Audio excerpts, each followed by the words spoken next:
Hello, and welcome to Bipolar Thoughts. My name is Steven, and I'll be your host. Okay, so today I wanted to go over addiction a little bit. I wanted to give some insight into my own personal experiences with it, and hopefully somebody gets something out of this.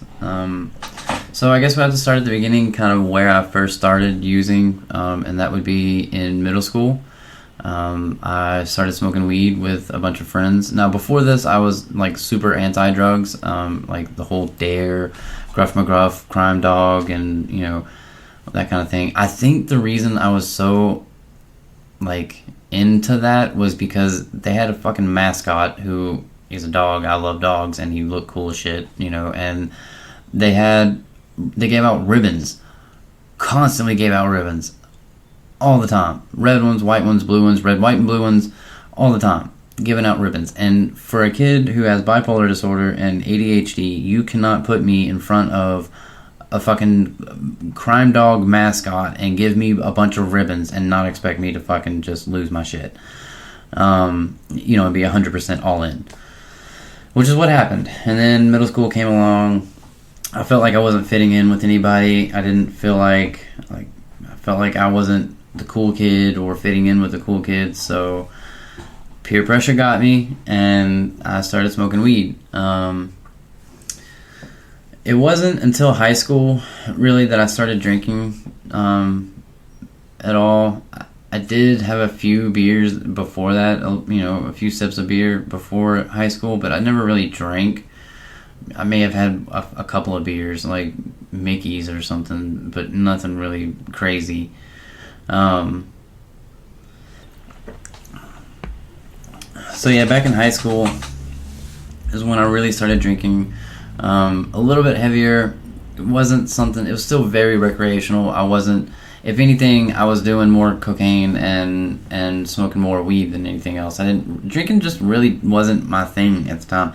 It wasn't until much, much later that alcohol really started playing its fucking rearing its ugly head. I'm so sorry about that. I don't know what's going on. Something's stuck in my throat. Anyway, about halfway through my senior year in high school, a hurricane hit and I had to evacuate to Kansas. That's where I really started getting into, like right after I graduated, I really started getting into ecstasy and cocaine, and like pain pills and things like that. Eventually the drinking came along. I had friends that went off to Kansas University and I was out there partying with them and all the time. And I mean, and KU is in Lawrence, Kansas, and Lawrence, Kansas is like one giant party town if you've ever been there or know anything about it. It's I don't know how to explain it. Kind of like where I live, they call it the San Francisco of the East, but I would say that Lawrence is like the Kansas, like the San Francisco of the Midwest. Good Lord, Lord have mercy. Anyway, so did that for a while, partied and did the whole, college scene or whatever. I wasn't in college, I just partied with a bunch of college kids, which I think is even more pathetic than the college kids doing it themselves. I mean, they were supposed to be. I should have been in college, and all I was just a high school graduate getting fucked up with a bunch of productive people.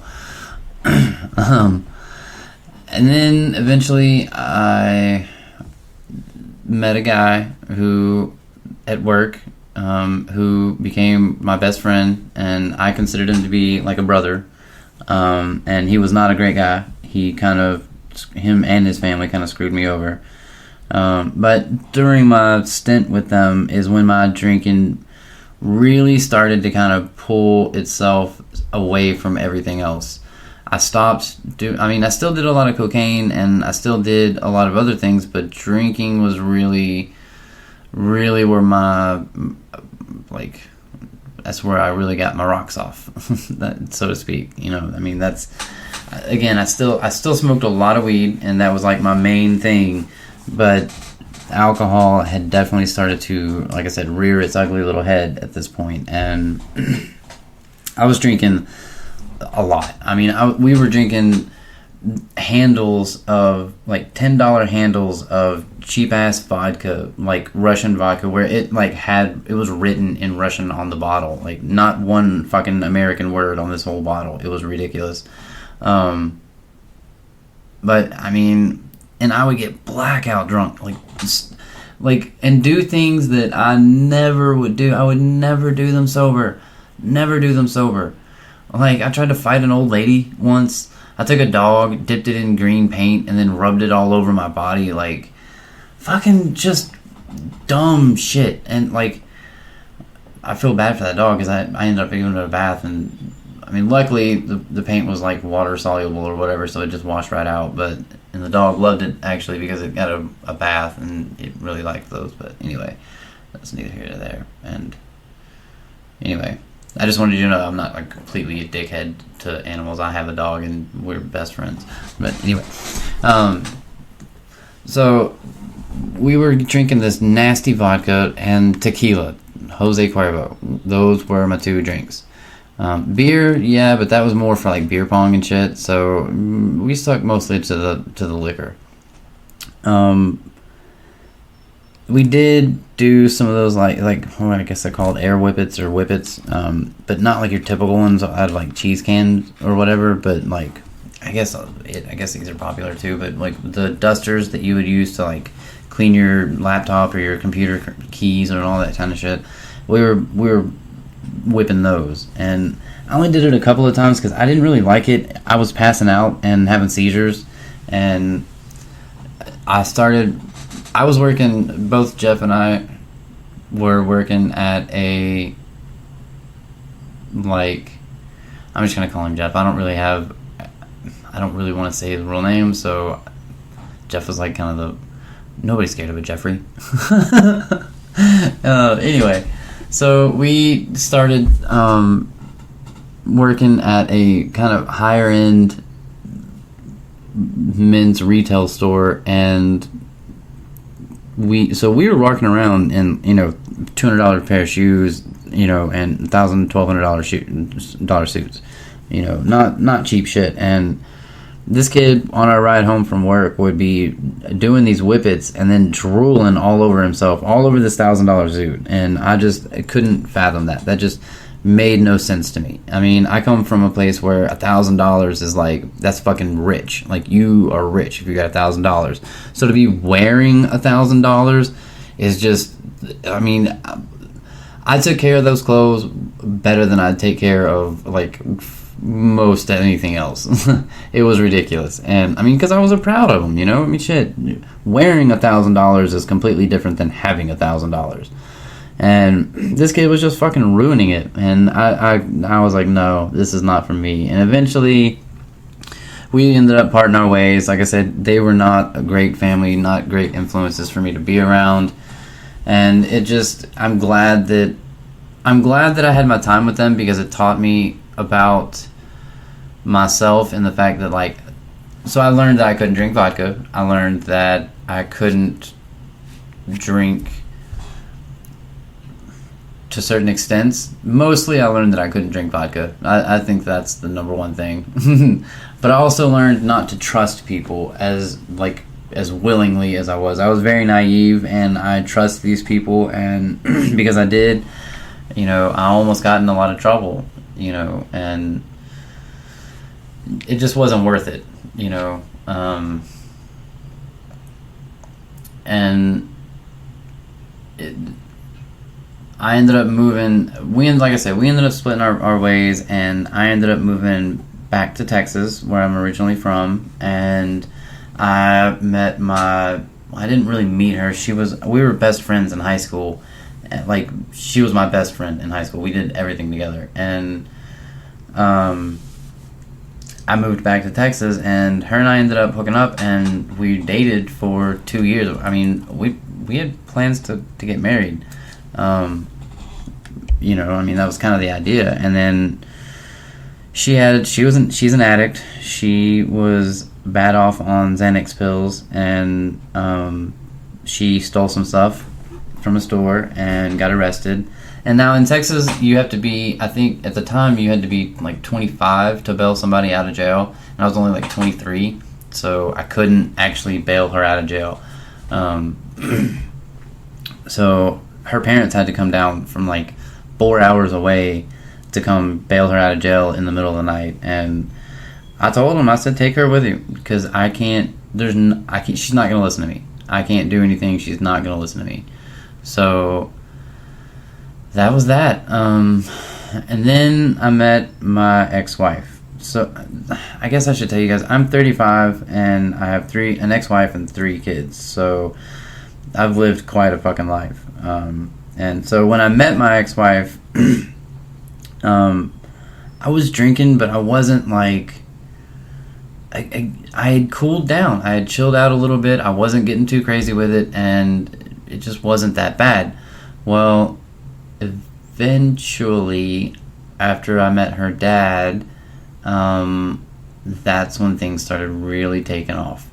Her dad, now mind you, I'm an alcoholic. I will admit to that every day of the week and twice on Sunday, but her dad was fucking bad. And so I met her, and then her dad, and he was something else. He is like a real. I mean, I'm an alcoholic. Don't get me wrong, and I'll admit to that, and I'll own that every day of the week and twice on Sunday. But this man made me look like a fucking saint. I mean, it was bad. He was real bad, but And that's what really the thing was is he was into things that I was into. He liked to play golf. He liked to fish. He liked to smoke weed, and he liked to drink. And I had found a drinking buddy. He found a drinking buddy, and so we would go and run around town and get drunk, and get in trouble with our wives. I never cheated or did anything like that, but she would get mad just because I was gone or I was out too late or something like that. And then once the kids came along, it got worse because I never got better. And so eventually we split up after 3 kids and almost 10 years of trying. We finally split up, and I moved to North Carolina, where my family is originally from and where they live now and where I live now. And I was sober for a little bit. I made myself sober, and I would say a little bit. I'd say like a month, maybe 2. I had gotten a job at a gym, and that Christmas, one of the customers bought a 24-pack or something like that of holiday beer. It was a weird thing of, I don't know. It was just a weird case, a weird thing. I don't know, it was just weird. But anyway, they bought some holiday beer and brought that, and they were like different flavors of different spiced IPAs. And a couple of people took a few, and I took the rest. They were like, "You take the rest," and so I walked out of there with over a 12-pack, and so I brought those home and drank them, and that started that again. Well, I had moved out on my own, and that didn't work out. So I actually moved into the back of my job, so into the back of the gym that I was working at the time, and it was bad. I was drinking. I would wake up. I worked four nights on, and then was off 4 nights, or something like that. So I'd work Sunday night, Monday night, and Tuesday night, and Wednesday night, and then I'd be off all day Thursday, all day Friday, all day Saturday, and all day Sunday until Sunday night. So I would drink all day Thursday, Friday, Saturday, and then Sunday I wouldn't drink because I had to go to work that night. But I would drink up until like 3 or 4 Sunday morning, and I was drinking, around 5 12-packs or more. Or I would get like 2 or 3 12-packs and then a 30 rack, or it just kind of depended. But I mean, I was buying the gas station next to me out of beer.